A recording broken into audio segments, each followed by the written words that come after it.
छावा भाग 92. सज्जा कोठीच्या बैठकी दालनात बसलेले संभाजीराजे बैठक सोडून ताडकन उठले होते. त्यांच्या मस्तकात झिंझिन त्या मुंग्यांचे वारूळ फुटले होते. समोर पाचाडहून आलेले हुजूर पागेचे 2 हारकारे खालच्या मानेने खडे होते. त्यातील एकाने पाचाडहून आणलेला पुतळाबाईंचा गोटाचा खासा सांगावा संभाजीराजांच्या कानी घातला होता.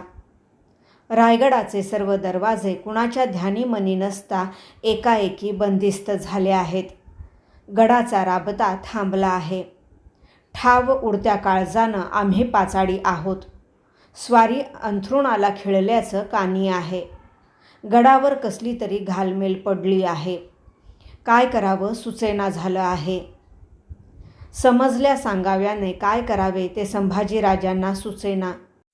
याच पावली कोठी उतरावी, मांड जमवून जनावर रायगडाच्या रोखाने फेकावे या विचाराने त्यांच्या मनी अनावर उचल खाल्ली. पण तिला महाराजांच्या शब्दांनीच पायखीळ घातली. आता आम्ही सांगेतो प्रांत पन्हाळा सोडू नका. एका शब्दानं वा हालचालीनंही आबासाहेबांना आता दुखविणं होणार नाही. द्विधा मनाने संभाजीराजे एरझारू लागले. पन्हाळा सोडताना कष्टी झालेली महाराजांची मुद्रा त्यांच्या डोळ्यांसमोर ठाकली. रायाजी अंतोजी, तुम्ही दौडत्या टापांनी रायगड जवळ करा. जे काही कानी पडेल ते टाकोटाकीनं आम्हाला पावते करा. निरोपाचा हात इशारा देत संभाजीराजे एकांत झाले. सुरतेपासून जिंजीपेट्टा पोलमपर्यंत दौड घेणारे महाराज बंदिस्त गडामुळे रयतेपासून मावळ्यांपासून तुटले होते. गडावरचा महाल महाराणींनी आपल्या देखरेखीखाली घेऊन गडावरच्या माणसांनाही आपल्या धन्यांना भेटणे मुश्किल केले होते. सांजवेळ असल्याने दिवट्याचा मुजरा देण्यासाठी सोयराबाई रामराजांना घेऊन छत्रपतींच्या महालात आल्या. महालावर आता खंडोजी नाईक, कान्होजी भांडवलकर, गणोजी कावळा अशा खास सोयराबाईंच्या माणसांचा हत्यारबंद पहारा बसला होता. खुद्द पहारा देणाऱ्या दरखदारांनाही कल्पना नव्हती की महाराणींच्या मनी काही काळेबेरे उगवले आहे. सोयराबाईंनी झरोक्याचे कवाड मिटले. हलक्या पावलांनी त्या मंचकाजवळ आल्या. राणीसाहेब, आमचं एक काम कराल? राजे म्हणाले. हे काय विचारणं? सांगावं. जरूर करू. सोयराबाईंनी काय सांगणे होणार ते ऐकायला कानात महाराणी पण एकवट केले. उद्याच हारकारे गडाखाली धाडा. पन्हाळ्याहून युवराजांना बोलावून घ्या. पाचाडच्या धाकट्या राणीसाहेबांना गडावर घेऊन या. बाळाजींना सांगा. आमच्या शरीरी व्यथा झाल्याची खबर हंबीरराव मोरोपंत अण्णाजी यांना खलिते देऊन कळवा. आम्हाला साऱ्यांशी बोलायचं आहे. एवढ्या बोलण्यानेही छत्रपतींना थकल्यागत वाटले. एवढंच ना? आम्ही जरूर करू ते. स्वारीनं निवांतपणा घ्यावा. बाळाजींनाच इकडं पेश पाठवून देतो आम्ही. सोयराबाई रामराजांना घेऊन महालाबाहेर पडल्या. छत्रपती चिराखदानांच्या ज्योतींवर डोळे लावून विचारगत झाले. विठ्ठलपंत, रायगडचा काही खलिता? चिंतावल्या संभाजीराजांनी पन्हाळगडाचा देख घेण्यासाठी फेर टाकताना किल्लेदारांना विचारले. काही नाही युवराज, आम्ही त्याचीच वाट बघतो आहोत. विठ्ठलपंतांनी पगडी डुलवीत जाब दिला. समोर कोकण दरवाजा आला होता. त्याच्या दगडबंद पायऱ्या चढण्यापूर्वी संभाजीराजे थांबले. पंडित, काय वाटतं तुम्हाला? आबासाहेब आम्हाला रायगडी का याद फरमावीत नाहीत? की बंदिस्त झाल्या गडावरून खालीही कुणी उतरत नाही? संभाजीराजांनी पाठीशी असलेल्या उमाजी पंडितांना विचारले. बहिर्जी इंगळे आणि कृष्णाजी बंकी यांच्याशी काहीतरी बोलत असलेले उमाजी पंडित जी म्हणत पुढे आले. अदबीने म्हणाले, आम्हाला नाही तसं वाटत युवराज. गडावर बाळाजी चिटणीस आहेत. ते डाक देण्यात कुचराई नाही करायचे. कदाचित स्वामींना आरामही पडला असेल एव्हाना. माणसं चिंतातूर होतात म्हणून छत्रपतींनीच खलिते दिले नसतील. तसं असेल तर साखर पडो तुमच्या तोंडात. पण मनासारखा खेळ्या जगात दुसरा नाही. नको त्या शंकांचा खेळ खेळतो तो. आम्हाला रायगडाशिवाय दुसरं काही सुचत नाही. त्यांची खुशाली कानी पडे तो आम्हाला चैन नाही. जडावल्या पायांनी संभाजीराजे कोकण दरवाजाची एक एक पायरी चढत माळवदावर आले. विठ्ठलपंत, शृंगारपुराहून आमच्या चिटणीस परशुरामपंतांना बोलावून घ्या. काहीतरी मनी योजून संभाजीराजांनी आज्ञा केली.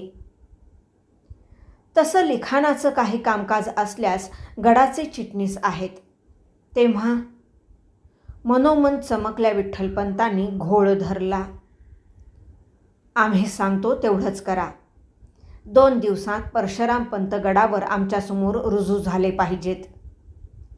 करडी नजर विठ्ठलपंतांवर रोखली गेली. तिला नजर देणे विठ्ठलपंतांना पेलले नाही.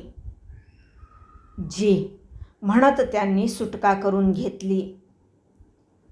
पंडित, आमचे रायाजी अंतोजी परतेपर्यंत आम्ही असेच टांगते राहणार. माळवदाच्या दगडी तटावर तळहात टेकीत संभाजीराजांनी न दिसणाऱ्या रायगडाच्या रोखाने नजर जोडली. युवराजांनी धीर धरावा. भावेश्वरीच्या प्रसादानं सर्व ठीक होईल. उमाजी पंडितांच्या तोंडून भावेश्वरीचे नाव निघताच संभाजीराजांना शृंगारपूरचा वाडाच समोरच्या क्षितिजकडेत दिसू लागला. एका विलक्षण विचाराची चिरती कळ त्यांच्या काळजात सरकली. शृंगारपुरात आपणहून बंदिवास पत्करलेल्या आमच्या युवराज्ञी, बंदिस्त रायगडावर आजारी पडलेले आबासाहेब, नगरच्या किल्ल्यात कोंडून पडलेल्या आमच्या अक्कासाहेब आणि दुर्गाबाई, आणि इथं कुणासाठीही काहीच न करता येणारे आबासाहेबांच्या शब्दांनी जखडलेले, साऱ्यांच्या चिंतेनं कोंडलेले, बंदिवान झालेले आम्ही. काय स्थिती ही! तोडावा. या क्षणी आबासाहेबांचा शब्द तोडावा. पन्हाळा सोडून थेट रायगड गाठावा. ते बोलतील ते ऐकण्यासाठी का होईना त्यांचं दर्शन घ्यावं. नाही, नको. आमच्या दर्शनानं आबासाहेबांना आराम पडण्याऐवजी वेदनाच होतील. काहींच्या कपाळी आम्हाला बघताना आठ्या चढतील. बघवणार नाहीत त्या आम्हाला. तिकडे रायगडावर छत्रपतींनी जबानीवर घेतलेल्या बाळाजी आवजींनाही आपल्या स्वामींच्या कपाळी धरलेल्या आठ्या बघवेनात. ज्वर चढलेले, डोळे लालावलेले महाराज त्यांना विचारित होते. ही चिटणीसी केलीत हयातभर? आम्ही तुम्हाला, युवराजांना, मोरोपंतांना, सरलष्करांना खलिते देण्यास बजावले होते. अंगी ज्वर असता मायने मजकूर सांगितले होते. एकाही खलित्याचा जाब येत नाही याचा मतलब काय? ही माणसे मुजोर झाली की तुम्ही चुकार झालात? गोंधळलेल्या भयकातर बाळाजींनी आपल्या कुलदैवताची शपथ घेत जाब दिला. स्वामींनी विश्वास धरावा. आम्ही खुद्द आमच्या हातानं खलिते सिद्ध करून स्वारांना सुपूर्द केले आहेत. सर्व त्या सूचना जातीनं दिल्या आहेत. मग जाब का येत नाही कुणाचा? कुणी भेटीला का येत नाही आमच्या? गोंधळलेल्या चिटणीसांना या प्रश्नाचे उत्तर देता येत नव्हते. देता येणारच नव्हते. सोयराबाईंनी आपली माणसे गडाचा चित दरवाजा, पालखी दरवाजा, नाणे दरवाजा, सर्व दरवाजांवर पेरून ठेवली होती. थैली स्वारांकडचे खलिते त्यांनी मध्येच दस्त केले होते. फक्त स्वार गडाखाली उतरले होते. आपापल्या गावाकडे निघून गेले होते. कारण ते सारे तळबीड भागातील महाराणींच्या माहेरचे होते.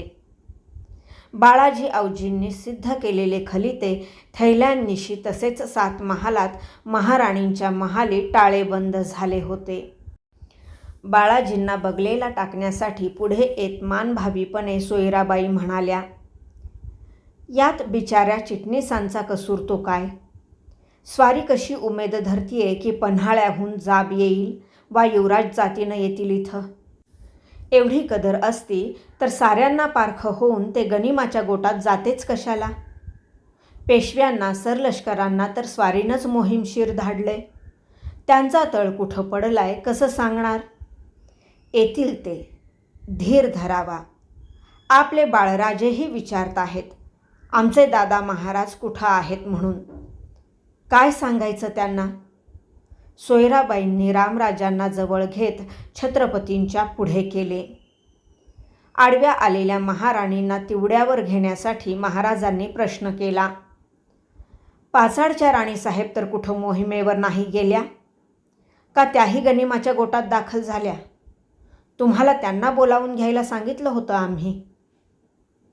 आम्ही माणसं पाठविली होती पाचाडात. स्वारी अंथरुणावर आहे याची धाकट्या बाईंनी एवढी हाय घेतलीये की त्यांनीच अंथरूण धरलं आहे. सोयराबाई शब्दही न पाडता चक्क खोटं बोलल्या. नाक गड्डा चिमटीच्या पकडीत घेत हाताश छत्रपती जगदंब जगदंब असे पुटपुटत मंचकावर लेटले. रायगडावर एक भयानक कारस्थान शिजू लागले. त्याच्या सूत्रधार झाल्या महाराणी पदाच्या अखत्यारीत गड ताब्यात घेतलेल्या प्रत्यक्ष महाराणी सोयराबाई साहेब. लक्ष झाले महाराज आणि संभाजीराजे. हेतू झाला रायगडाचे सुवर्णी सिंहासन. मोरोपंत, अण्णाजी, बाळाजी ही तालेवार सेवाभावीच माणसे आता बाहुली होणार होती. मनामनांचा मेळ पडून अपार कष्ट उपसून कैक जीवाभावाचे लाख मोलाचे मोहरे खर्ची घालून प्राणबाजीने छत्रपतींनी जमविलेला मराठी दौलतीचा शतरंज पटासकट उधळण्यासाठी सोयराबाईंनी आपला पाताळयंत्री हात चालविता केला होता. महाराणी पदाच्या अधिकारात खानसाम्यानं सज्जा कोठीत समोरच्या चौरंगावर ठेवलेला जेवणाचा थाळा महाराजांच्या आठवणीमुळे तसाच परता सारीत संभाजीराजे उठले. गेले 2 दिवस ते असेच थाळे दूर सारीत आले होते. कोठीत उभ्या असलेल्या रायाजी अंतोजीने त्यांच्याकडे कळवळून बघितले. त्या गाडेबंधूंनी पाचाडात 4 दिवस तळ ठोकून रायगडावरची खबर उचलण्यासाठी जंग जंग पछाडले होते. वारा, उजेड आणि रानपाखरे यांशिवाय गडावर कुणाचाही शिरकाव होत नव्हता.